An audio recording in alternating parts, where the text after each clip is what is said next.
আরজি করের ঘটনা কোনো মামুলি ঘটনা নয়, এটি একটি সুপরিকল্পিত ধর্ষণ ও খুন, ক্ষমার অযোগ্য।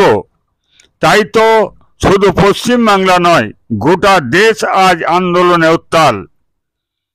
শ্রেণী, জাত, ধর্ম, গোষ্ঠী বিভেদ নয়, সকলের একটি দাবি, ধর্ষক খুনির ফাঁসি চাই, ফাঁসি চাই। রাজনীতিরও রং আজ হার মেনেছে, তাই তো আজ রাজনীতির গণ্ডিকে অতিক্রম করেছে স্কুল কলেজের ছাত্রীরাও জলে ভিজতে ভিজতে পথ প্রতিক্রমা করে একটি দাবি তুলছে, ধর্ষক খুনের ফাঁসি চাই।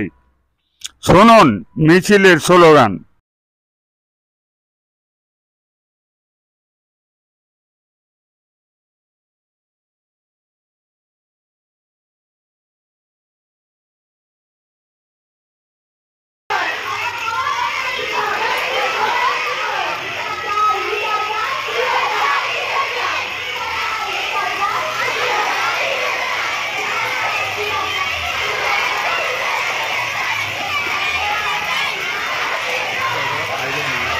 Five to seven.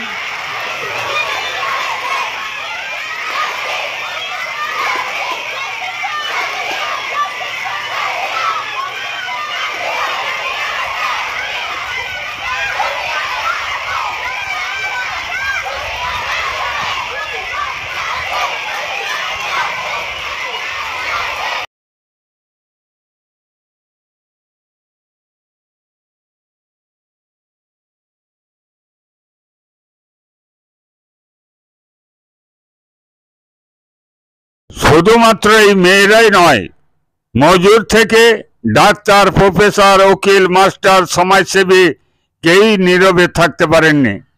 আজ সকলেই রাজপথে দাঁড়িয়ে দাবি তুলছেন, ধর্ষকের ফাঁসি চাই, ধর্ষকের ফাঁসি চাই। জানা নেই তিলোত্তমা আদেও সঠিক বিচার পাবে কিনা।